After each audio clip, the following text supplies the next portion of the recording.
శుభం వ్యాధి శ్రీ గురుభ్యో నమః. ధనుర్రాశి వారికి జూలై 15 నుండి 31 తారీఖు వరకు ఏ విధంగా ఉందనే విషయాన్ని మనం విశేషం తెలుసుకోవడం ప్రయత్నం చేద్దాం. ధనుర్రాశికి తృతీయ స్థానంలో రాహు, చతుర్థంలో శనీశ్వరుడు, అదేవిధంగా షష్ఠ స్థానంలో కుజుడు, సప్తమంలో బుధుడు, అదేవిధంగా అష్టమంలో రవి ప్లస్ గురుడు యొక్క ప్రభావం కనిపిస్తోంది. భాగ్యస్థానంలో శుక్రుడు ప్లస్ కేతు యొక్క ప్రభావం కనిపిస్తోంది. ధనుర్రాశి వారికి ఆర్థిక విషయానికి వచ్చినప్పుడు కొంచెం న్యూట్రల్గా ఉంటుంది. కొత్త ఉద్యోగ ప్రయత్నాలు చేయకండి. ఏదో ఒక ఆశగా కనిపిస్తుంది కానీ పెద్ద బెనిఫిషియల్గా ఉండదు కాబట్టి ఈ 15 రోజులు ఉద్యోగ ప్రయత్నాలు చేయకండి. అలాగే వ్యాపారంలో కూడా జరుగుతున్న వ్యాపారం చూసి ఎవరో కొత్త మనుషులు వచ్చి మేము మీతో జాయిన్ అవుతామని చెప్పి, లేకపోతే మీకు ఒక జాయింట్ వెంచర్గా చేద్దామని ఏమైనా సలహాలు కానీ అదేవిధంగా కొత్త వెంచర్లో ఉన్న డెవలప్మెంట్స్ గురించి కానీ మీరు చెప్పడానికి ప్రయత్నం చేస్తారు. అనవసరంగా అలాంటి వాటి జోలికి ఈ 15 రోజులు వెళ్ళకండి. అది పెద్ద బెనిఫిషియల్గా ఏమాత్రం ఉండదు మీకు. అలాగే విదేశాల్లో చదువుకుంటున్న విద్యార్థులకు కొంత అనుకూలంగానే ఉంది. చదువుకుంటున్న విద్యార్థులు ఉద్యోగరీత్యా చేసే ప్రయత్నాలు కూడా సఫలీకృతమయ్యే అవకాశం సంపూర్ణంగా కనిపిస్తుంది. అలాగే విదేశాలకు వెళ్ళి సెటిల్ అవ్వాలనుకున్న వాళ్ళకి మాత్రం న్యూట్రల్గానే ఉంది. ఇంపోర్ట్ ఎక్స్పోర్ట్ వ్యాపారాలు ఏం జరుగుతూనే ఉండండి. కొత్తగా ప్రయత్నాలు ఏం చేయకండి. అది కొంత నష్టపోయే అవకాశాలు ఉంటాయి కాబట్టి న్యూట్రల్గానే ఉండే వాటిని. కొత్త వెంచర్స్ ఏమి ఇంపోర్ట్ ఎక్స్పోర్ట్ వ్యాపారాలు చేయకండి.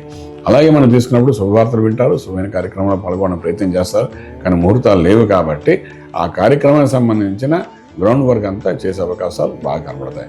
మీ గౌరవాన్ని నింపే రకంగా అందరూ మేము పొగడతలు ఇవన్నీ చేస్తారు. చేసే పనిని బట్టి జరుగుతుంది. కొంతవరకు రాజ్యంలో ఎటువంటి గ్రహాలు లేనప్పటికీ రాజ్యం మీద శని దృష్టి పడింది కాబట్టి ఉద్యోగం చేసే ప్రదేశంలో కొన్ని ఆటంకాలు, చిరాకులు, పరాకులు ఉంటాయి అని చెప్పడానికి అవకాశం ఉంది.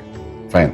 ఇదన్నీ ఒక రకంగా ఉంటుంటే ట్రేడింగ్ చేయాలనుకున్నప్పుడు లక్కీ నెంబర్ 3 పాజిటివ్గా పనిచేస్తుంది. ట్రేడింగ్ కూడా కొంతవరకు చేయాల్సినంత బలంగా లేదు కానీ ఏది చేస్తున్నా దాన్ని మెయింటైన్ చేయడానికి నెంబర్ 3ని పాజిటివ్గా వర్క్ చేసుకోవడం ప్రయత్నం చేయండి. ఓకే. అలాగే ఆరోగ్యరీత్యా చూసుకునేటప్పుడు అంటే మీకు ఇక్కడ 6వ స్థానంలో కుజుడు, అష్టంలో రవి, ఇవి రెండు మీకు పూర్తిగా అనుకూలంగా లేవని చెప్పడానికి అవకాశం ఉంది. సో కొంచెం ఆరోగ్యంలో మెడికల్ టెస్ట్ చేసుకోండి. ఈ మెడ భాగంలో, దిగువ భాగంలో కొంత ఇబ్బంది పడే అవకాశాలు అయితే బాగా కనిపిస్తున్నాయి. అలాగే మీకు చెస్ట్, బ్యాక్ పెయిన్స్ కూడా బాగా కనబడవుతున్నాయి. ఆడవాళ్ళైనా మగవాళ్ళైనా బాగా కనిపిస్తుంది. సో దీనికి సంబంధించిన స్కానింగ్ అది చేసుకోండి. డాక్టర్ చెప్పిన సలహాలు ఫాలో అవ్వండి. కొంతవరకు సవ్యంగా ఉండే అవకాశం ఉంటుంది. ఇక మంత్రం దగ్గరకు వచ్చినప్పుడు విశేషణ గణపతి ఆరాధన చేయండి. ఈ భాగ్యంలో ఉన్న కేతు ఎవరవుతున్నారో కేతుని యాక్టివేట్ చేయడానికి, మనకు లక్ ఫేవర్ అవ్వడానికి గణపతి ఆరాధన, మూలమంత్రం యొక్క ఉపదేశం ఉంటే ఆ మూలమంత్రాన్ని చేసుకోండి. లేదంటే గణపతి మంత్రాలు ఏదో ఒక మంత్రాన్ని చేస్తుండే, అయితే గరిక పూజ చేయండి. ఏదైనా గణపతి ఆరాధన 15 రోజులు చేయడానికి ప్రయత్నించండి. మీ యొక్క సమస్యకి అవుట్ ఆఫ్ వే సెటిల్మెంట్ అవ్వడానికి అవకాశం ఉంటుంది. అదే కోర్టు వ్యవహారాలు ఏమైనా ఉన్నా, లేదంటే ఆస్తి తగాదాల్లో ఏమైనా ఉన్నా, ఇలాంటివి ఏదైనప్పటికీ కూడా మీకు out of court way settlement అవ్వడానికి అవకాశం ఉంటుంది. కాబట్టి ఆ గణపతి ఆ చిక్కుముడి విప్పుతాడు కాబట్టి ఆ గణపతి ఆరాధన చేయండి. రాజమార్గంలో రాజ్యం పొందగలుగుతారు. శుభం వ్యాధి.